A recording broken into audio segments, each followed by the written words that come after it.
Buenas tardes. Vamos a dar comienzo a la segunda sesión dentro de esta semana dedicada a las jornadas góticas de Cáceres, a las quintas, que estamos realizando a través de Zoom por medio de los ordenadores en este año tan extraño que estamos viviendo. El día de hoy le toca el turno al cine. Nos hubiera gustado estar en una sala de cine viendo una película al efecto. Eso lo haremos porque lo vamos a terminar haciendo pronto, porque esto terminará pasando. Pero hoy, que no vamos a ver cine, sí vamos a aprender cine. Y vamos a aprender cine además con una persona que es un auténtico cinéfilo, una persona aficionada y un auténtico erudito del medio, como es Vicente Rodríguez. Vicente Rodríguez, miembro de la Asociación Cultural Letras Cascabeleras, escritor súper prolífico, y que tiene un montón de libros publicados y que sigue escribiendo y que sigue trabajando día a día para ofrecer a sus lectores y a sus seguidores una gran cantidad de textos en todos los géneros, además, porque Vicente cultiva todos los géneros habidos y por haber, tanto la poesía como la narrativa, el ensayo, el teatro, bueno, todo lo que se le venga es capaz de hacerlo. De hecho, en estas jornadas góticas anteriores hemos disfrutado y nos lo hemos pasado muy bien con sus obras de teatro que hemos leído dramatizadas en las veladas literarias que se han organizado en anteriores ediciones. Es una de las personas que actualmente en Cáceres más referentes en el aspecto literario, en el aspecto cultural. Es difícil ir a un acto cultural en Cáceres donde él no esté también, ya sea como participante, como presentador de la persona que intervenga, o bien como protagonista, incluso como simple espectador. Vicente es como digo, un denominador común de la cultura en esta ciudad. Y para nosotros, pues es un honor que esté aquí esta tarde, porque creo que vamos a aprender mucho de cine con él y además lo vamos a pasar bien, que es lo que importa, porque de lo que se trata precisamente es de pasar un rato agradable y de conocer materias y cuestiones que no son las que estamos tratando todos los días en nuestra vida cotidiana y en la tele y cosas por el estilo. Vicente nos va a hacer pasar un buen rato y además como miembro de Letras Cascabeleras, pues le agradezco tanto a la asociación como a él y a sus miembros que hayan colaborado. Ya llevamos 4 años, 5 con participando entre las dos asociaciones, Normanova y Letras Cascabeleras, para organizar este proyecto de las jornadas góticas, que creo que tiene mucha vida por delante, porque el entusiasmo que estamos poniendo día a día es mayor y contamos además con una gran cantidad de amigos y de otras asociaciones. Y saludo al compañero de Estrefoto que también colabora y a gente de la Asociación Filatélica, David, que mañana estará con nosotros en la conferencia de mañana y que está también conectado hoy a escucharte, Vicente. Buenas tardes a todos y a todas los participantes, porque sin vosotros no tendría sentido, evidentemente, el organizar un evento de estas características. Vamos a ir confiando en que poco a poco se vaya conectando más público y le vamos a dar ya la palabra al ponente para que nos empiece a contar todo lo que sabe sobre el cine y en este caso el cine sobre epidemias, que parece que hay pocas películas y realmente lo que hay es muchas, como me sorprendía Vicente hace un rato contándolo. Así que enhorabuena, Vicente, por este trabajo que nos vas a ofrecer y gracias a todos los que estáis conectados y a los compañeros de las asociaciones que habéis colaborado para organizar estas quintas jornadas góticas. Vicente, todo tuyo, tienes la palabra.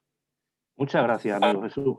Bueno, yo encantado, ¿no? Porque los que me conocéis sabéis que es una de mis grandes aficiones, el cine, y en concreto el cine de ciencia ficción, cine de anticipación y el buen cine mmm, catastrofista y de pandemias también, que es el tema que nos ocupa hoy. Amigos todos, buenas tardes. Las jornadas góticas de este año, en su quinta edición, nos hayan inmersos en una situación desconocida para las generaciones que ahora ocupamos el planeta. Nadie había vivido un estado de pandemia. El enfrentamiento con esta amenaza invisible que supone la expansión indiscriminada de un virus altamente contagioso y letal, en no pocos casos, y que hacía casi un siglo que no se presentaba, aunque de otra forma, en las sociedades del momento. A lo largo de la historia humana han sido bastantes las ocasiones en que estos eventos han azotado la estabilidad y la supervivencia de nuestra especie, poniéndola en peligro y amenazándola con la desaparición en algunos momentos críticos que finalmente eran superados. Así, la peste, en sus diversas modalidades, azotó el medievo y la Edad Moderna principalmente, diezmando las poblaciones de las ciudades y reduciéndolas hasta extremos dramáticos en ciertos instantes. Posteriormente, y en épocas más cercanas a la actualidad, la fiebre amarilla, el ébola, el SIDA, la aparición de virus desconocidos han inquietado y conturban la estabilidad de nuestro sistema, a pesar de que los avances científicos y técnicos han propiciado la erradicación de la mayoría de ellos y la adecuada intervención a través de las vacunas cada vez más y mejor desarrolladas. Espero que en el caso que nos ocupa, en la realidad nuestra, esas vacunas pues consigan por fin hacer su aparición lo más pronto posible. El cine ha acogido este tema con cierta frecuencia y clásicos como Ingmar Bergman, Elia Kazan, Luchino Visconti, William Wyler o Roger Corman, y más recientemente Werner Herzog, David Cronenberg, Terry Gilliam, Night Shyamalan, Paul Verhoeven, Lars von Trier, Steven Soderbergh, Wolfgang Petersen, Jonathan Demme, George A. Romero y Zack Snyder, más recientemente, y entre otros, se han adentrado con su filmografía en pandemias de muy diversos tipos. Para desarrollarlo, hemos seleccionado 45 películas divididas en 7 apartados que, en mayor o menor medida, nos adentran en el mundo inquietante de las pandemias. Por supuesto, no es una muestra exhaustiva. Habremos dejado atrás obras que con seguridad podrían incluirse en este listado. Pero la limitación del tiempo y el hecho de evitar el cansancio de los escuchantes aconsejan no prolongar más de lo razonable la exposición. Relacionadas con la peste, nos hemos encontrado con las siguientes películas. En primer lugar, La peste, de Luis Puenzo, basada en la obra de Albert Camus del mismo título, que expone la influencia de la epidemia en una ciudad y se centra también en el afloramiento de los mejores sentimientos humanos. En Pánico en las calles, Elia Kazan presenta la peste neumónica en los barrios bajos de Nueva Orleans en una mezcla de género negro y drama. La más reciente Black Death, de Christopher Smith, nos acerca a la expansión de la peste negra en la Inglaterra del siglo XIV. Como vemos, épocas muy diferentes y saltos en el tiempo del presente al pasado y del pasado al presente, con cierta frecuencia, como vamos a comprobar. Mario Monicelli, en la Armada Brancaleone, desarrolla entre la comedia y la aventura los efectos de la peste y de los saqueos de ambientes medievales. En Muerte en Venecia, el maestro Visconti hace una buena recreación de la novela de Thomas Mann, contempla el drama de un músico solitario con una epidemia de peste extendiéndose por la ciudad, aunque como elemento secundario en este caso.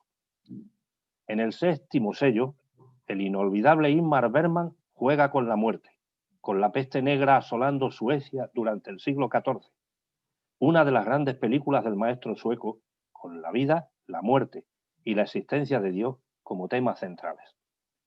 En Nosferatu, una de las varias versiones que existe sobre la novela de Bram Stoker, como sabemos, plasma una personal adaptación de esta obra literaria dentro del género de terror y con claras alusiones a la peste, traída por el vampiro, en este caso, a la ciudad de Weimar.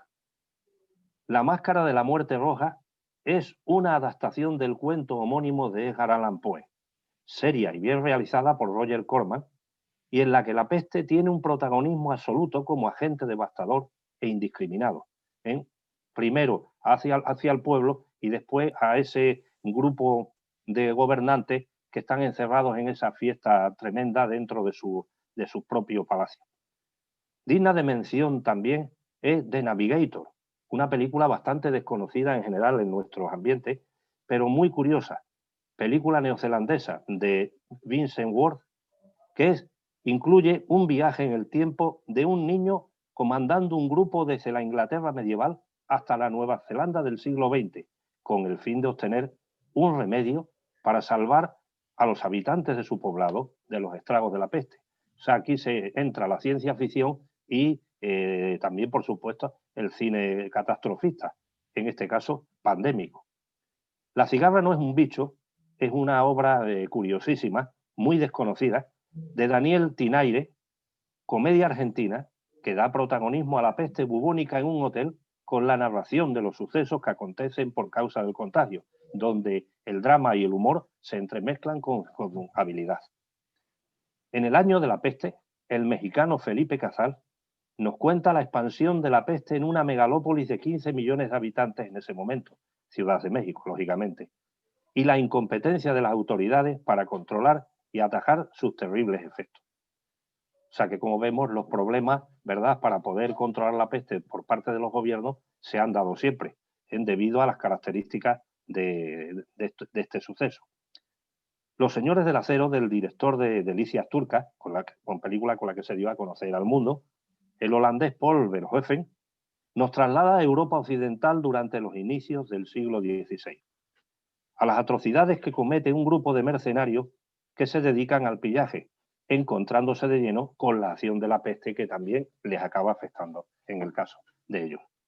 Season of the Witch, del francés Dominique Sena, una película bastante reciente, en la que Nicolas Cage y Ron Perlman, dos actores muy conocidos, recordemos al Ron Perlman de El nombre de la rosa, ese monje que tenía deficiencias mentales, ¿verdad?, que hace un papel impresionante, y aquí también hace un papel más serio, pero más en la línea, digamos, de un antiguo cruzado. En esta película se mezclan el terror, la aventura y el fantástico, y está ambientada en el siglo XIV. Sus personajes son dos antiguos cruzados que escoltan a una joven acusada de brujería y de promover la expansión de la peste negra que asola Europa.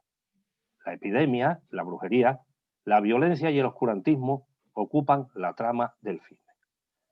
Un segundo apartado del cine de epidemias y pandemias lo tenemos en el de los virus desconocidos. El aspecto este de los virus desconocidos es quizás el tratado con más frecuencia en la cinematografía orientada hacia las pandemias. Por ejemplo, La amenaza de Andrómeda, de Robert Weiss, y basada en una novela de Michael Crichton, se integró en el género de la ciencia ficción en su momento. Hoy es una película de culto para los aficionados y se centra en la aparición de un virus extraterrestre y altamente letal y en el proceso de investigación y erradicación de sus efectos dentro de un laboratorio aislado. Una de las películas más inquietantes de la temática por cómo se va desarrollando esa amenaza continua de contagio en espacios estrechos. Dos filmes basados en la novela Soy Leyenda, son tres realmente los que hay que conozcamos, de Richard Matheson, ambos similares en su contenido, aunque con expresiones visuales y realizaciones muy diferentes, centrados en un científico interpretado por Charlton Heston en El último hombre vivo, de Boris Sagal, y por Will Smith en Soy Leyenda, de Francis Lawrence, con una tercera versión más olvidada, en la que el papel lo encarna el actor predilecto de Roger Corman, Vincent Price, y el propio Corman dirige el filme. En los tres casos es un investigador no atacado por el virus que transforma en seres noctámbulos y monstruosos a los afectados, y en el caso del investigador busca sobrevivir a sus ataques mientras intenta elaborar una vacuna salvadora. 12 monos, una película bastante reciente de Terry Gilliam, uno de los Monty Python, como sabéis, narra un salto en el tiempo para evitar la expansión de un virus asesino que ha transformado de forma distópica el futuro de la humanidad en el año 2035. Un enviado del futuro al pasado para intentar evitar el posterior contagio, con Bruce Willis y Brad Pitt en unas interpretaciones excelentes. De hecho, Brad Pitt fue nominado para el Oscar como actor secundario por esta película. Una singular y original historia es El Incidente, quizás una de las más inquietantes por sus características, en la que el director de origen indio, Night Shyamalan, presenta un filme apocalíptico en el que es la naturaleza la que decide dar una lección al ser humano que la maltrata, provocando que los árboles expelan una sustancia que se propaga por el viento y que lleva al suicidio a quienes la respiran. El excelente y magistral David Cronenberg, un gran director canadiense, bastante conocido por los aficionados, sobre todo al género de la ciencia ficción y de terror, un hombre inteligentísimo. Además, aún recuerdo aquella entrevista que le hizo a Eduardo Punset, que fue una auténtica maravilla por los conocimientos que desplegaron tanto el uno como el otro, no solo del terreno del cine y de la ciencia ficción, sino del humanismo en general. Bien, pues este director tiene varias muestras muy originales en este sentido, pero sobre todo nos ha legado dos. Una que hoy posiblemente sea totalmente desconocida, que en español se tituló Vinieron de dentro de, título en castellano de Parasite Murders. Es un extraño virus extraterrestre el que infecta a los habitantes de un edificio a través de una provocación compulsiva de apetencia sexual exacerbada para acabar extendiéndose hacia el exterior. Es impresionante el ritmo que consigue, la tensión y cómo en las secuencias finales se expanden alegremente todos los infectados hacia la ciudad, en un final que está anunciando un futuro apocalipsis. En el caso de Rabia, otra de las películas suyas interesantes, se trata de un experimento en cirugía, lo que pone en movimiento un virus que da lugar a una terrible epidemia que degenera en violencia y en sangre. Otras dos películas que retratan de manera dramática el proceso de aparición, expansión y efectos de una pandemia son las más recientes, Contagio, de Steven Soderbergh, un thriller muy explícito en este sentido, en la que se nos presenta un agente infeccioso similar a la COVID-19, pero mucho más agresivo y mortal. La otra cinta es Virus, de la emergente cinematografía surcoreana, que yo recomiendo su visión, no solo por la calidad, sino también por el espectáculo que es capaz de generar esta gente en sus filmes. Dirigida por Kim Sun-soo, que es una excelente obra que radiografía de manera minuciosa y espectacular la extensión de un virus surgido de un laboratorio por un barrio populoso de Seúl. Buen cine catastrófico, bien combinado con el drama, donde los personajes tienen más importancia y están más trabajados todavía, y muy bien combinados las escenas intimistas con las secuencias catastrofistas que también se producen. Otros dos filmes contiguos en su temática y argumento, en las que ha intervenido el mismo director de una manera o de otra, el inglés Danny Boyle, son 28 días después y 28 semanas después. El primero, dirigido por el propio Danny Boyle, y el segundo, por el español Juan Carlos Fresnadillo, que fue el propio Danny Boyle el que quiso que dirigiese la segunda parte de su historia. Ambos plantean la aparición de un virus devastador en Londres y que se acaba extendiendo por Gran Bretaña. Los afectados se transforman en monstruos sangrientos y donde un grupo de supervivientes intenta huir de la infección. En la continuación de Fresnadillo, que hemos indicado, la acción del virus se reproduce a partir del intento de reconstrucción del país. Destacan en ambas las secuencias de terrible desolación del centro urbano londinense, una de las imágenes más impactantes posiblemente de la historia del cine de epidemias y de pandemias. Vicente, perdona que te interrumpa. El brasileño No me oye. es una buena adaptación de la novela de José Saramago, Ensayo sobre la ceguera. En este caso, la epidemia convierte a los afectados en ciegos con muestras evidentes de degradación en las relaciones humanas y sociales dentro de un tratamiento del drama, thriller y distopía. La española Red, de Jaume Balagueró y Paco Plaza, es la primera y la más importante de varias películas que desarrollan el tema desde un intimismo inicial de un portal de vecinos hasta la posterior expansión como epidemia en la siguiente. Con éxito de crítica y público, la cinta desarrolla una historia claustrofóbica en la que se produce un fuerte contagio, degenerando en una violenta rabia asesina cuyo origen aterrador se encuentra en la buhardilla del inmueble. Y no decimos más, lógicamente, por no hacer spoiler de la película. Pero la secuencia final es verdaderamente impactante. Aislados, de Carl Tibes, refleja el aislamiento forzado ante un virus que está asolando el exterior del lugar donde se ocultan y resguardan los protagonistas. Una pareja que se encuentra de vacaciones en una isla remota. En Llega la noche, de Tri Edward Schultz, una enfermedad infecta a los seres humanos y los convierte en animales salvajes nocturnos. Se trata de una parábola acerca del miedo que lleva a la autodestrucción frente a un mal misterioso y terrible. El puente de Cassandra, una película ya también clásica, de George Pancos Matos, es ya un clásico. En la película aparece un virus en un tren. Lo lleva consigo un terrorista que acaba contagiando a los pasajeros. En él ya se refleja la tensión por evitar la expansión a costa del sacrificio de los presentes y ocupantes de los vagones. Virus, hay como veis varias películas que tienen títulos similares, pero que son muy distintas unas de otras. En este caso, una de las más antiguas, del japonés Kinji Fukasaku, presenta un agente patógeno desarrollado para la guerra biológica que se libera accidentalmente. Los supervivientes se refugian en la Antártida, a resguardo del frío que detiene al virus causante del contacto. Con el mismo título que el anterior, el italiano Antonio Margheriti, Anthony Dowson en los Estados Unidos, realiza una obra en la que dos soldados contraen una infección durante la guerra del Vietnam. Como vemos, las preocupaciones momentáneas, en este caso por la guerra del Vietnam en pleno apogeo, y en el virus de Kinji Fukasaku por las investigaciones en laboratorios que podrían, digamos, desmadrarse y salir fuera de contexto, pues se reflejan también en este tipo de películas, sobre todo el momento en que se está viviendo en ese aspecto. Extiende, en este caso, en el caso de la película de Anthony Dowson, se extiende y provoca un canibalismo similar a las películas de muertos vivientes que acabaron proliferando más adelante. Una cinta asimismo apreciable es The Crisis, bastante moderna también, ya dentro de este siglo, de Brecht Eisner, una película norteamericana que se mueve entre el thriller y el terror.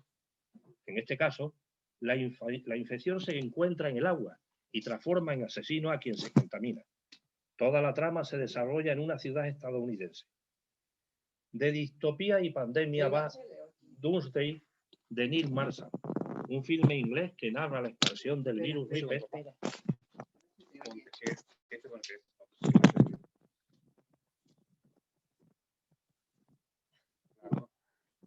No me habéis escuchado últimamente. Te hemos escuchado muy bajo, pero te tienes que poner el micro porque si no, no te escuchamos. Eran las señales que te estábamos dando, por eso te he llamado por teléfono al final, porque no nos oías. Pero estaba como quien dice, tan centrado en el asunto que sí, no nos oía. Bueno, no pasa nada. Te hemos escuchado bajito, pero te hemos seguido. ¿A partir de qué momento no me habíais escuchado? Porque lo repito, tenemos nuestro público que nos debemos a él. No, sí, te hemos escuchado, Vicente. Sí, me habéis escuchado. Yo subí un poco el volumen del ordenador y ya está. Sí. Pero se te escuchaba así. Bueno, pero ya está arreglado. Es que si no, la grabación iba a salir muy bajita también. Perfecto. Bueno, yo es que con los pinganillos estos no me acabo de hacer bien, pero bueno.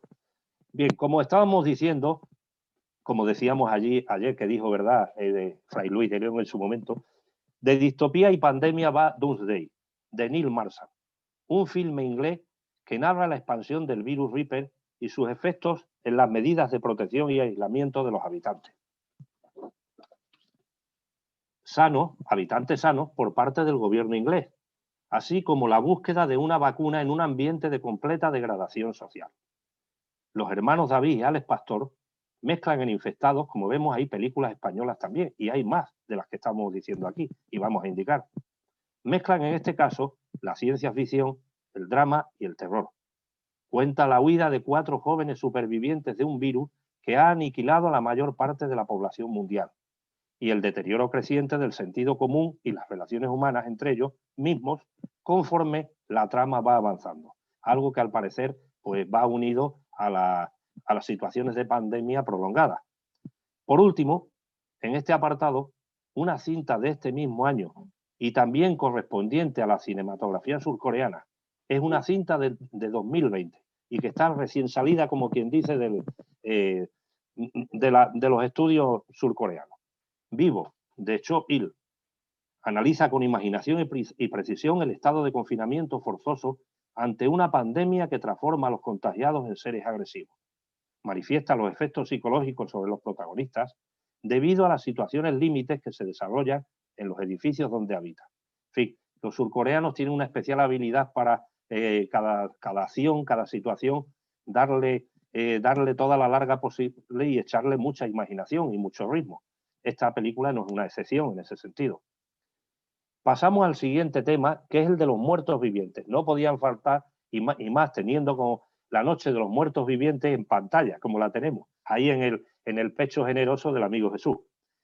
El tema de los muertos vivientes, surgiendo por causas víricas y de contagios expandidos, que acaban transformando a seres humanos sanos y vivos en despojos hambrientos y a medio camino entre su existencia lúcida anterior y el tránsito forzado próximo, aparece en el cine con los filmes Yo anduve con un zombie, ya aunque no tiene nada que ver con las pandemias, pero sí es un antecedente que podemos citar por su calidad y por ser uno de las primeras películas conocidas, si no la primera, del cine digamos, de los muertos vivientes y de zombies. Pero, sobre todo, La Noche de los Muertos Vivientes, de George Romero. Esta última supone el verdadero paradigma del asunto, aunque, curiosamente, la infección no se produce por un virus, sino a causa de unas ondas procedentes de satélites artificiales. Otra preocupación en ese momento, es una película de 1968, en este caso, que provocan la resurrección sombría de los cadáveres en los cementerios, que acaban generando una auténtica epidemia hacia los vivos, en este caso en las cercanías de Londres.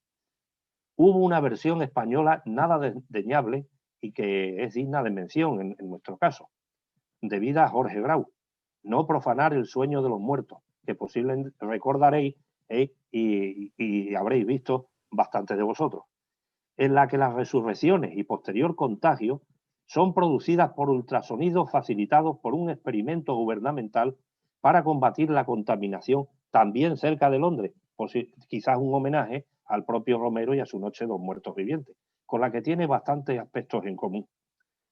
El propio George Romero realizó varias películas con posterioridad en los que en este caso los virus adquirían el protagonismo que inicialmente no habían tenido. En total ha hecho 5 películas sobre este tema. Las más destacadas son El Día de los Muertos, La Tierra de los Muertos Vivientes y El Diario de los Muertos, que fue la última. Y Zack Snyder, sucesor de Romero en este caso, nos presentó Amanecer de los Muertos, en la que realiza una versión muy particular de la citada Noche de los Muertos Vivientes. En ella, una plaga vírica ha diezmado la población del planeta y la ha transformado en zombies. En esta ocasión, el grupo protagonista no solo tiene que resistir los ataques de los infectados, sino también convivir, no sin dificultades entre ellos mismos, con caracteres muy diversos y complicados. O sea que aquí ya entra la cuestión social, sociológica, paralelamente con la amenaza, digamos, terrible de los muertos vivientes y de la pandemia. De la antes citada filmografía surcoreana, hemos entresacado una obra sólida y brillante, otra gran película, Tren a Busan, de Jeon Sang-ho, otra película también muy reciente. En medio de una epidemia que transforma en zombies a los afectados en los vagones de un tren, un padre descubre en el fondo de su corazón el cariño que en realidad siente por su hijo una vez que el peligro les acosa. Un padre que era digamos, un alto funcionario y que estaba ocupado por cuestiones laborales y realmente ni atendía a la familia y prácticamente no atendía a su hijo. Y por este viaje que hace ocasionalmente con él a Busan, se encuentra con la infección dentro del tren y se dan una serie de situaciones que provocan ese acercamiento que no había tenido hasta ese momento hacia el hijo. Una película muy curiosa porque de manera paralela va, digamos, presentando ambos aspectos. El aspecto de la amenaza, por un lado, y el aspecto del acercamiento del padre y el hijo por el otro. Algo que en el cine surcoreano se da con frecuencia. El trabajo sobre los personajes muy a fondo. Otra obra recomendable y singular, que esta posiblemente sí sea bastante desconocida, es Cargo, de Ben Hawley y Yolanda Ranke, una producción australiana que mezcla el drama, el thriller, la ciencia ficción y el terror. Narra el intento de supervivencia de un padre, el actor inglés Martin Freeman, que lo habréis conocido por en la serie del Hobby, ¿verdad? En el Hobby creo que trabaja. Y tengo una guerra con el pinganillo que parece que está afectado por alguna pandemia y me está atacando a mí directamente también. Pero no os preocupéis que lo mismo que las pandemias lo acabaremos venciendo. Bien, vamos a colocárnoslo debidamente y vamos a continuar. Ahí está. Bien, pues esta película que estamos indicando, esta mezcla curiosísima, en el que un padre y un hijo hacen un viaje a través de los inmensos paisajes abiertos del interior de Australia y se van encontrando con zombies, ¿eh? Y van solventando las situaciones como pueden, e incluso se está estableciendo no solamente una cierta confraternización con los vivos, sino también con algunos muertos que lo necesitan y dando un toque especial, digamos, a la temática, en donde ya no son solo, además de una amenaza, los muertos vivientes, pues en algunos casos dejan de ser una amenaza y también se convierten en seres a los que hay que ayudar. Un detalle muy curioso, muy importante. Bien, otra película bastante reciente, muy espectacular, de Mark Foster, Guerra Mundial Z. También en este caso resulta una de las películas más recientes sobre el fenómeno zombie, como hemos dicho. Y aquí un científico de las Naciones Unidas viaja por medio mundo repleto de infectados, interpretado por Brad Pitt, con el fin de encontrar una vacuna que erradique la pandemia. Los muertos vivientes nacieron como consecuencia del mal uso de las ondas y han evolucionado en el cine por efecto de los virus, como estamos viendo. El ébola no es una excepción. En exclusiva aparece también en algunas cintas, algunas de ellas con bastante éxito de público, como por ejemplo Epidemia, de Wolfgang Petersen, director alemán, que lo que habréis conocido por la famosa película del submarino, una película muy curiosa que le dio a conocer y que le llevó a Hollywood y no ha salido de Hollywood. De hecho, Epidemia es una película que se puede decir que es de allí, titulada Estallido en España. Por Estallido seguro que la conoceréis mucho mejor, donde la amenaza de un virus semejante al ébola, que se inicia en el corazón de Zaire, acaba extendiéndose de manera accidental y a través de un mono por todos los países. Y hay una película nigeriana muy desconocida, muy actual, 93 días, de Steve Gukas, que refleja la extensión de una pandemia en una ciudad de 21 millones de habitantes, el ébola expandiéndose en lagos con fuerza entre la población. El SIDA aparece en no pocos filmes. Sin embargo, solo hemos seleccionado uno por la trascendencia que tuvo en su momento y la calidad indiscutible que nos dejó, a pesar de que la enfermedad cediera su protagonismo al drama de la homosexualidad de algunos de los protagonistas de la cinta. En el fondo, eso es Filadelfia, bien dirigida por Jonathan Demme y excelentemente interpretada por Tom Hanks, Denzel Washington y Antonio Banderas. De una manera original, como en la mayoría de sus obras, el director danés Lars von Trier, uno de los impulsores del movimiento Dogma, presenta la epidemia dentro de la epidemia en su cinta Epidemic, donde expone dos clases de enfermedades, una real que se expande alrededor del director y el guionista, personajes protagonistas en el exterior del lugar donde se reúnen, y las ficticias que introducen en el guión de la película elaborada por ambos. Y para finalizar este listado y observaciones de filmes pandémicos, hablaremos de un clásico inolvidable, Jezabel la tempestuosa, de William Wyler, conocida en España por Jezabel, donde una inconmensurable Bette Davis reencarna a un personaje ambicioso que debe enfrentarse a la fiebre amarilla en un momento determinado de la narración. Finalizamos así con una obra maestra poniendo un adecuado colofón a esta exposición. Pestes, virus desconocidos, ébola, radiaciones, pandemias que han asolado a las diversas civilizaciones y expuestas en la pantalla grande de manera intimista a veces, con espectacularidad otras, incluso con crueldad las más, con imágenes y situaciones que en la realidad solo se presentan ante nosotros en forma de resultados fríos en cuanto al número de infectados y de fallecidos. Ante nosotros, precisamente, la pandemia se manifiesta solo como números imprecisos y solo quienes la sufren directamente conocen sus dramáticas dimensiones.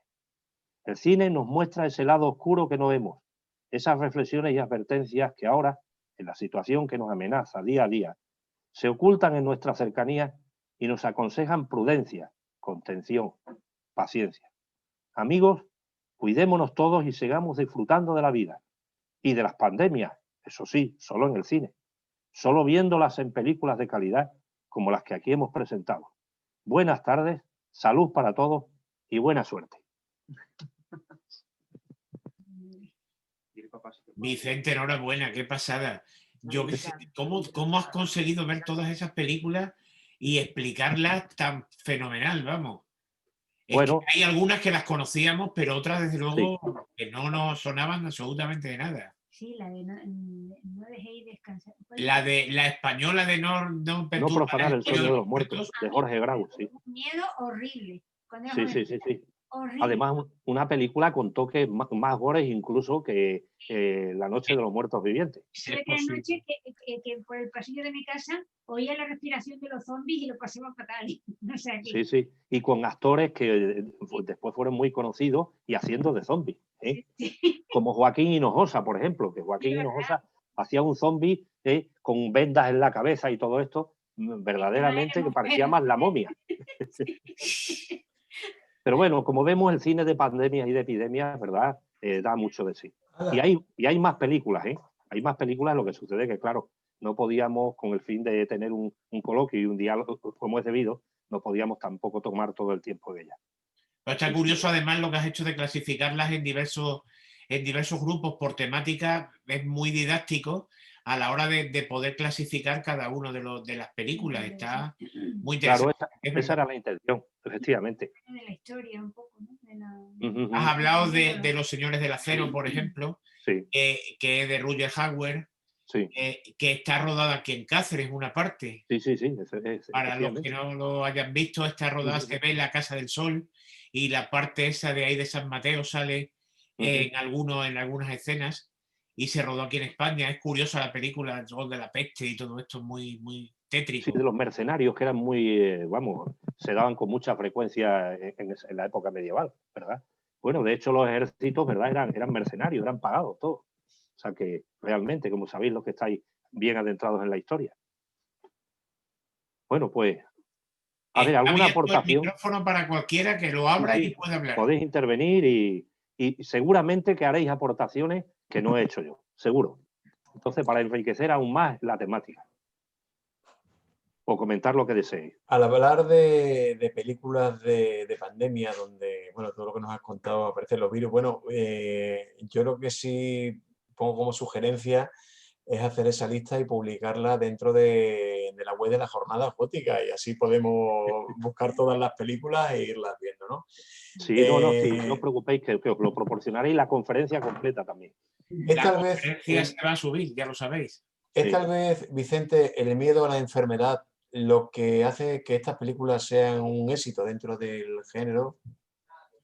Bueno, pues a la vista, realmente yo estas películas las he visto todas. Y es curioso porque en muchas ocasiones es más el propio miedo a la actuación del ser humano que a la propia enfermedad. Es lo que provoca la enfermedad en el ser humano. Por ejemplo, los casos que hemos visto de las películas japonesas, surcoreanas, se da con mucha frecuencia. En La noche de los muertos vivientes, si recordáis el final, un final terrorífico, tremendo, precisamente también. No, ya, por eso no, pero así le ponemos los dientes largos, pero que también es una muestra de la situación, ¿no? De estar fuera completamente de sí del ser humano cuando ya se extrema, digamos, los efectos, ¿no? De una pandemia. Y eso sí se da con mucha frecuencia. Es decir, que en muchas ocasiones se manifiestan este tipo de películas más el miedo al lado oscuro del ser humano, también al del lado positivo, porque, por ejemplo, en Virus, de la película surcoreana, la que os decía, ahí aparece mucho el sentido de la solidaridad, el sentido el sacrificio por los demás, de una manera encomiable. Y también el lado oscuro, quien quiera aprovecharse de la situación, quien egoístamente pasa por encima de los demás para salvarse él. Y claro, en una situación de esa, como en la fortuna, el azar interviene mucho, pues no lo consigue. Es decir, que el aspecto humano, la reacción del ser humano, yo creo que es lo que en las películas verdaderamente buenas, de calidad, de esta temática, es lo que provoca más suspense y más terror que la propia situación. Sí, es cierto. Sí, porque en el caso, por ejemplo, de los zombies, su comportamiento ya sabemos cuál es, pero es verdad que el ser humano ahí ya despista, ¿no? Claro. El zombie va a lo que va, pero el ser humano, lo que tú dices, ahí hay desde la gente que actúa con bondad hasta las personas que actúan con auténtica maldad, más incluso que los pobres zombies que actúan por mero impulso.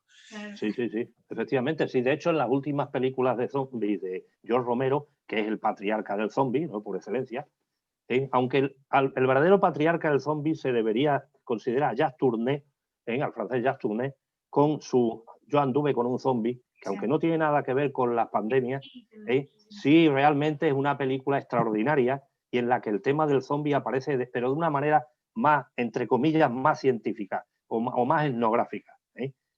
Pero, por ejemplo, George Romero en sus últimas películas trabaja también muy a fondo el asunto de las relaciones humanas. O sea, cómo, según el carácter y según la calidad del ser humano, se actúa de una manera o se actúa de otra según la adversidad.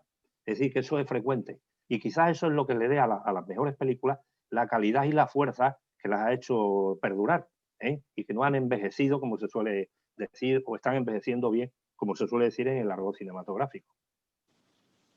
Hay una cosa que es curiosa que estaba pensando ahora con respecto al final de La Noche de los Muertos Vivientes. Que no la digas. Que no vamos a decir cuál es porque si no sería un... No, pero ponemos los dientes largos pero sí que no sé si hay otra película que la vimos hace tiempo que es La Niebla. Sí. Que tiene un final... De Fran Darabont, sí señor. Que tiene un final por el estilo. Sí. De estos sorprendentes que parece que bueno, el de la niebla es todavía peor. Para mi gusto. Ese horroroso. Es verdaderamente terrible. Sí. Ese no es de pandemia, pero el final, ahí la pandemia sería la epidemia de ese fenómeno tan extraño que hay. Pero el final es calamitoso, es por el estilo al de esa. Que no digas. Pero que no decimos cuál es. Que no, Deli, no vamos a contar el final de La Noche de los Muertos Vivientes, que lo vea la gente, que merece la pena la película. Seguro que quienes están conectados han visto toda La Noche de los Muertos Vivientes, ¿sabes lo que hablamos? Sí. Pero por si acaso, da igual, son películas clásicas, se puede hacer spoiler. Claro, efectivamente. Quita, que luego el vídeo se va a ver por más personas y a lo mejor le hacemos el spoiler de un clasicazo. Eso ya es como lo de La amenaza de Andrómeda, y ya falta una que era típica, que era Pánico en el Transiberiano. Joder, que no la echaban en el Gran Teatro todos los meses un par de veces. Sí, es verdad. Mira, sí, que también podía haberse incluido en esta... un momentito, Vicente, que sí, dime. Estoy con poca comunicación, o sea, me he quedado antes sin línea, entonces por si acaso desaparezco. No es que me haya aburrido, porque estoy aterrorizada. O sea, que me ha gustado mucho tu exposición, me ha encantado. Pero si ves que desaparezco, es que me he quedado sin línea, como ha pasado hace un rato. ¿Puedo hacer una pregunta por si acaso? Tú puedes hacer todas las que quieras. Venga, y decir lo que quieras. Mira, del cine oriental, que a lo mejor ya te lo han hecho, pero como no estaba atenta, no he podido. ¿Tú ves una diferencia entre las orientales y las occidentales o alguna característica que tú definieras de estos autores que has dicho, de estos directores coreanos y chinos? ¿Ves una diferencia básica con los occidentales? Sí, hay una diferencia. Bueno, aparte de que ellos se centran mucho también en su cultura y en sus costumbres, pero por ejemplo, el cine oriental por lo general y el surcoreano ahora que está en auge, su característica sobre todo es el ritmo, ese ritmo y esas interpretaciones nerviosas, hasta nerviosas, ¿no? Crispadas a veces que tiene. Y los personajes, o sea, la velocidad que se mueven las acciones, evidentemente. Sí, o sea, que parece que hay una preocupación tremenda por eso y al parecer es una de las características de su vida, de la vida, sobre todo de los surcoreanos. Según hace poco precisamente hice un estudio sobre el cine surcoreano que a partir del 2002-2003 ha empezado a emerger de una manera muy fuerte. Y saqué a relación 53 películas, de las que tengo hecho un trabajo de 130 y tantas páginas sobre esas 53 películas, y efectivamente hay una característica fundamental, que es, primero, la capacidad que tienen y la imaginación que derrochan en cada situación que presentan en su secuencia. Son capaces de rizar el rizo 14 veces dentro de cada secuencia o de cada acción o de cada evento que acontece dentro de las películas. Y después se nota mucho esas raíces que tienen ellos y esa proximidad todavía al medievo. Tú sabes mejor que yo seguramente que su medievo ha sido muy posterior, incluso más largo, ¿verdad?, que el nuestro, que el occidental. Entonces ha habido países, la propia Corea del Sur, que no hace tanto que dejó atrás esas características medievales, ¿no?, por las que se habían movido, lo mismo que sucedía en Japón y en China, ¿no? pero sí, en el cine hay diferencias. Quizás lo que más esté impresionando en Occidente y en Hollywood, para darle, como le han dado este año, hasta 5 Oscars a una película, como la famosa que conocemos ya, El Parásito, que ha sido, vamos, algo tremendo, ¿no? Es eso, es que reúne unas características que el cine occidental no las ha seguido. O sea, esa capacidad de los personajes, esa riqueza en los personajes, esa capacidad simbólica tan a su estilo, ¿no?, que tiene. Sí, hay unas características, desde luego, que son propias de ellos. Esa en concreto es una. Ahí estoy de acuerdo contigo totalmente, Rafael, así. Y tú, que eres una buena cinéfila, la habrás observado también, porque cine puedes haber visto tanto más que yo, seguramente. Poco, porque de este cine he visto poco, porque me paso mucho miedo, he visto poco. Sí, pero bueno, el cine surcoreano toca todos los géneros. Es decir, yo en el estudio que he hecho, precisamente, pues tiene unos melodramas preciosos, tiene unos dramas principalmente, mezcla mucho el género negro con el drama, con toques de fantasía, otras de las características que también tiene el cine surcoreano, como también está trabajando mucho en sus temas ese medievo, es ese Joseon, como le decían ellos, en la etapa del Joseon, del reino de Joseon, y desde luego es un cine que yo recomiendo porque es sorprendente, es verdaderamente sorprendente.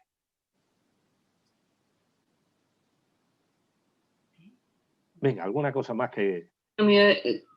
Sé que no me veis. Pero te oímos. Te oímos. ¿Qué es lo más importante en este caso? Sí, Dino. Pregunta lo que quieras. Sí, preguntar, opinar, o en fin. O hasta decir, no estoy de acuerdo con ninguna de esas películas y yo tengo otras cuantas aquí que tenían que haber estado. Todo. Estamos abiertos a todo. No, porque se le habrá cortado a lo mejor el sonido. Has hablado de la película Parásito, que es un peliculón, a mí me gustó mucho, y ahí el verdadero virus es el ser humano, ¿eh? O sea, claro. que el verdadero bicho es el ser humano y la guerra interna que hay, y no tan interna, ¿no?, a la hora de la ambición de poseer lo del otro, cuidado. Tanto por un lado como por otro, el desprecio por todos sitios, por todos sitios. Hacia el de abajo. Eran todos iguales. Sí, por eso se titula Parásito. Y hay un detalle, Víctor, en esa película que no ha observado mucha gente, y es que, si os dais cuenta, que habréis visto la película, la gente, digamos, de la élite del poder, siempre está bajando las escaleras, está siempre, continuamente, y sin embargo, el pueblo que intenta, lógicamente, pues oye, demandarle algunos de esos bienes que ellos tienen de sobra y que a los otros les falta. Siempre están subiendo. Si veis la película, otra vez, fijaos en el detalle, de que la familia esa que se va introduciendo en casa poco a poco, de los potentados, digámoslo así, siempre están subiendo escaleras, o subiendo calles, o subiendo cuestas, y los otros siempre están bajando. Qué bueno, Vicente, no me había dado cuenta de ese detalle. Es un detalle que eres un cinéfilo, pero vamos. Sí, yo es que esas cosillas, esos detalles... Jolín, esas cosillas, pues no caemos la mayoría de las personas en esas si volvéis a ver la película, observarlo, observad el detalle, veréis cómo es así. Bueno, pues todo eso entra dentro de los mensajes que quieren dar el equipo técnico de la película. Porque yo siempre digo que una película no es trabajo de un director, es trabajo de todo un equipo. Lo que pasa es que sale a colación el director porque es el que encabeza el equipo. Pero gente como Stanley Kubrick, etcétera, etcétera, tenían unos equipos alrededor extraordinarios, a la altura de ellos, lógicamente, ¿no?, de sus ideas para poder desarrollarlas. Pero tenían un montador magnífico, unos guionistas excelentes, unos directores de fotografías extraordinarios, etcétera, etcétera. O sea, es un trabajo de equipo, unos actores y actrices también excelentes. Es decir, una gran película es un trabajo de equipo, y una mala película pues es trabajo también de un equipo pues que no tiene, ahí está, no tiene la calidad suficiente. Yo te quería hacer, Vicente, una pregunta más. Me estoy acordando de una película española como Red, que es una película de zombies tremenda, que tiene varias secuelas. ¿Qué opinas tú en estos géneros que nos estamos viviendo, de las secuelas? Las películas que se hacen, las segundas partes, las terceras partes, ¿Qué piensas tú de esto? ¿Que hay que quedarla en una película nada más, que no hay que exprimir mucho, o que si se da el caso hay que seguir adelante con tantas secuelas como demande el público? Bueno, en el mundo del cine generalmente las secuelas se producen que suelen tener menos calidad que la original, la primera, por una razón, porque la primera es la que sorprende. La Noche de los Muertos Vivientes sorprendió porque nunca se había hecho una película como esa. La siguiente, que tiene unos medios técnicos muy superiores, pero no tiene la imaginación que tiene la primera, debido a eso, que el tema ya no sorprende tanto al ser conocido. Ese es uno de los problemas. Pero las secuelas, es decir, las secuelas normalmente no llegan a la primera, al original. Lo que sí es cierto es que las secuelas se producen por cuestiones comerciales. Es decir, si son películas que han tenido éxito de taquilla y han tenido unas buenas recaudaciones, se están haciendo tantas secuelas como mientras va durando, digamos, que la recaudación, ¿no? Esa es la razón principal en el terreno comercial. Pero totalmente de acuerdo que la original, la primera, es la mejor. Como La Noche de los Muertos Vivientes, en blanco y negro, con apenas medio, con mucha imaginación en su momento, estamos hablando de una película de 1978, no ha sido ni igualada ni superada por ninguna de las siguientes, en mi opinión. A lo mejor habrá quien piense lo contrario, como es lógico. Pero, eso sí, medios técnicos, cualquiera de las siguientes los ha superado. Pero claro, la idea original, el desarrollo de esa idea, el guión, en los tiempos bien medidos, el montaje, como La Noche de los Muertos Vivientes o como El Rey original, la primera, que sorprendió totalmente, una película sorprendente, que estaba hecha también como consecuencia, si os acordáis, de otra película, de la famosa Bruja de Blair, que era una película que estaba filmada, vamos, pues bueno, de hecho era una película amateur, en realidad, pero tuvo un éxito en Estados Unidos tremendo y se divulgó por todo el mundo.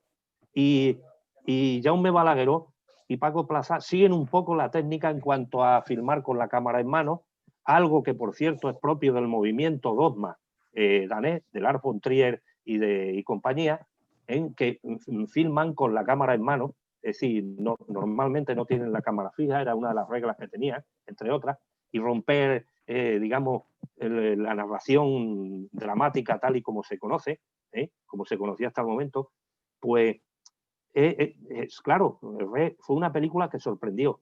Las dos siguientes, aun estando bien también, ya ni tuvieron la acogida, ni de público ni de crítica, que tuvo la primera, porque ya nos sorprendía. Era más de lo mismo, bien realizada, pero era más de lo mismo del tema. Y con La Noche de los Muertos Vivientes, fijaos, si ha dado que hablar que hasta Zack Snyder, uno de los mejores directores que tenemos de ciencia ficción ahora, pues de ciencia ficción y fantástico, pues retomó el tema de los muertos vivientes haciendo su propia versión, que también está bien, pero que no llega a la primera. Es decir, lo fundamental de las grandes películas es la idea, lo original de la idea, y la manera de plasmarla también. Ahí tenemos a Ingmar Bergman, que era algo tremendo, ese hombre planificando. O sea, los planos, cómo te los diseñaba. Stanley Kubrick. Precisamente esta tarde hemos estado viendo otra vez Barry Lyndon, y es una maravilla, es decir, es que es plano tras plano que son auténticos cuadros de época. Y además, con un ritmo lento, pero un ritmo que es el adecuado para la narración. O sea, los grandes maestros del cine siempre se han caracterizado por eso, por hacer lo que no han hecho los demás, lógicamente, por sus ideas brillantes. Así es, así es. De hecho, Barry Lyndon, Stanley Kubrick, creo que le tuvieron que fabricar un objetivo específico para conseguir el entorno que consigue, esas luces tan cálidas y tan... Cierto, sí, que es que realmente son obras pictóricas, sobre todo los planos generales. Y esa iluminación tan impresionante que tiene en los planos cercanos y en los contraplanos. Sí, con simples velas. Sí, es impresionante. O sea, el cine, como vemos, es fascinante. Y encima nos hemos metido en el terreno de las pandemias y las epidemias, que bueno, ahí nos podemos, como vemos, vamos a salir contaminados, pero sanamente contaminados por todo esto.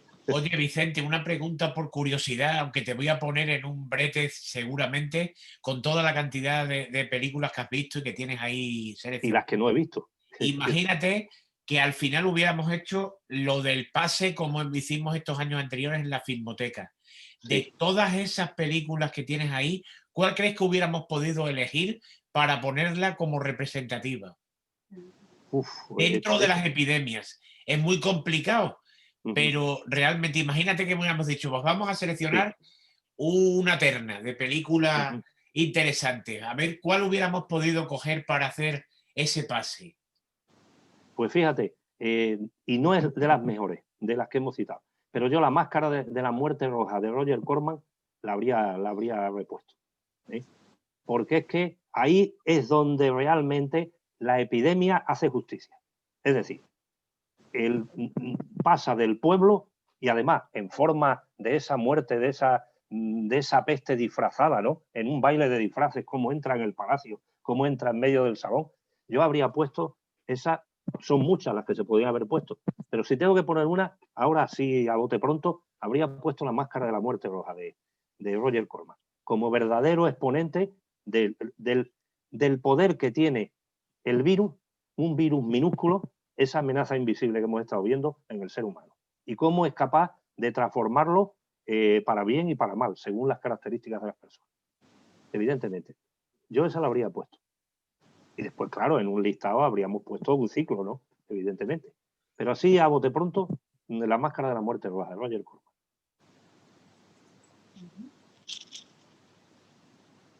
¿Alguien más quiere decir algo? ¿Quiere comentar o preguntar a Vicente o comentar alguna cosa independientemente? Yo quiero la lista de las películas. Miriam. ¿Sí? Yo quiero la lista de las películas que ha dicho. Sí, no te preocupes. Sí, sí, si os voy a dar además una copia de la conferencia. O sea, que a vosotros, si la vais a tener completa. Y ahí está el listado de las películas. Aparte que ahora en cuanto terminemos la colgamos en el YouTube de Normanova para que también luego después lo ponemos en Facebook, que toda la gente que quiera la pueda disfrutar, porque va a disfrutar de verdad. Es que hemos pasado un rato contigo fantástico, vamos. Me imagino que la gente que está conectada pues opinará igual y algunos si quiere todavía puede hablar. El nivel va aumentando, el nivel es que vamos, va a ser difícil hacer un nivel mayor en otras posibles ediciones posteriores, pero es que está bien, el ponente de ayer estaba bien, el de hoy maravilloso, y el de mañana que también está por ahí, aunque no le estamos viendo. Sí, todos, claro que sí. Que va a estar también una auténtica pasada. Todos estamos intentando poner la carne en el asador lo mejor que sabemos. Y sí, de verdad que sí, de verdad que sí. Además, había en el directo 15 personas, que ha habido en el pico ha habido 15 personas conectadas. Pues estupendo, muy bien. Sobre todo, pues eso, ver cómo el cine en concreto, el tema, ¿no? Tiene mucha pegada en el cine. O sea que, y podríamos haber sacado muchas más películas, ¿eh? O sea, bastantes películas aparte, pero claro. Pero posiblemente la mayoría de las que hay aquí son las de mayor calidad.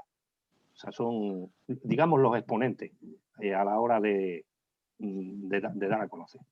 Pues imagínate al año que viene, si hacemos lo que habíamos pensado, la cantidad de películas de ese género que ya hemos dicho que hay. De los extraterrestres y compañía. Y ahí tenemos a Steven Spielberg también, que fíjate Steven Spielberg cómo ha trabajado el campo ese. ¿De qué manera? Bueno, en el campo de los contactos extraterrestres, encuentros en la tercera fase, en fin. Ahí hay mucho. Y las películas de los años 50 y 60 en materia de estos extraterrestres y de marcianos y cosas de esas son muy curiosas. Algunas muy malas, de serie B, pero realmente curiosas algunas de esas. Y son material que se puede sacar, y eso como cuando sacamos El hombre lobo con Paul Nasky y toda esta gente. Sí. Fíjate, por ejemplo, Planeta Prohibido de Masleo Wilcox, ¿no? Que es una película que no ha envejecido. O sea, hoy día la ves y te sigue interesando, igual que cuando salió a la luz, digamos. O sea que es impresionante. Bueno, el cine de ciencia, el cine de contactos extraterrestres, eso es tremendo. Ahí tenemos un campo todavía mucho más amplio que el de las pandemias y las epidemias. Pero de todas maneras es muy sólido, ¿eh? La mayoría de las películas que hay aquí son películas muy interesantes, muy sólidas y sobre todo que están reflejando muy a fondo la naturaleza humana. Que eso es claro, en un caso de adversidad, cuando sale a relucir lo mejor y lo peor del individuo. Y ahí está el asunto. Eso es una de las cosas importantes dentro de este tipo de películas. Bueno, pues si alguien quiere decir algo más, si no ponemos fin a la sesión. ¿Alguien se anima para terminar? Que voy a hacer una pequeña introducción a la de mañana para abrir boca a la gente, porque mañana seguimos con el mismo tema, pero ahora desde otra óptica completamente distinta. Y además una óptica absolutamente desconocida y que no es habitual tratarla, cuál es el correo postal, la historia postal, las comunicaciones, cómo se desarrollaban en este tipo de situaciones de adversidad de las que tú estás comentando. El correo también se desinfectaba, que ahora estamos utilizando el gel hidroalcohólico y el alcohol y cosas por el estilo. Veremos cómo lo hacían en otras épocas. Y además creo que contaremos con documentación y material al efecto para poder verlo y disfrutarlo. David anda por ahí, si nos quiere decir algo, pues será estupendo, porque así iremos abriendo boca para mañana. Yo sí quería... Hola, David. Dar enhorabuena al compañero, al ponente. Me ha parecido súper interesante y me ha hecho plantearme además como una temática de cine, como un género diferenciado, el tema de la pandemia, que no sé si a partir de ahora será un subgénero dentro de la ciencia ficción, porque ya hemos visto que la realidad ha superado a las películas más alarmistas, ¿no?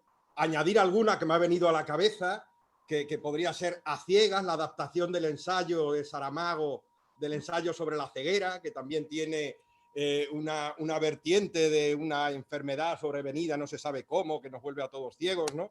O incluso las nuevas remakes que han hecho del Planeta de los Simios, que también nace y que tiene una variante que también se puede ver como guerra biológica, ¿no? Que veíamos incluso en Los Señores del Acero, cuando catapultan unos perros infectados a la fortaleza para conseguir ese contagio. Es decir, se suceden un montón de no sé cómo decirlo, de géneros de manera colateral que le dan un enriquecimiento a la película súper interesante y que sí que me ha hecho pensar bastante en el tema.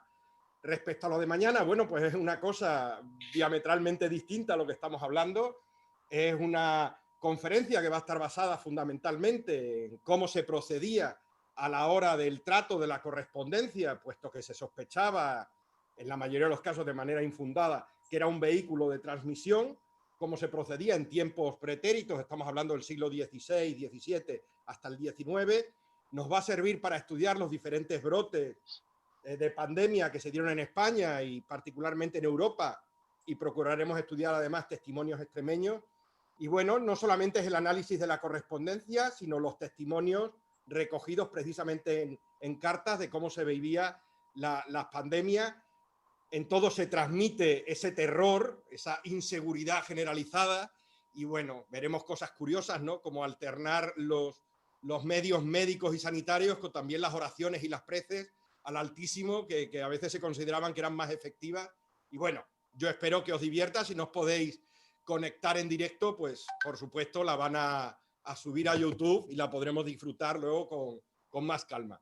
Pero bueno, fundamentalmente era para felicitar al ponente. Yo también quiero esa lista de películas y bueno, ya veremos a la hora de descargarlas de manera ilegal para poder disfrutarla este tiempo. Gracias, David, la tendrás, no te preocupes.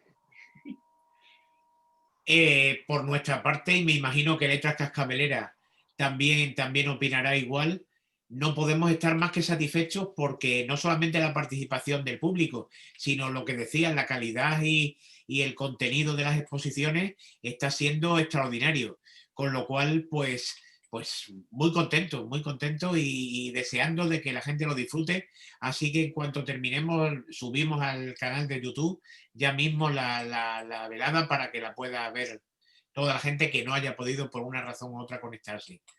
Vicente, muchísimas gracias. Si quieres decir algo antes de cerrar.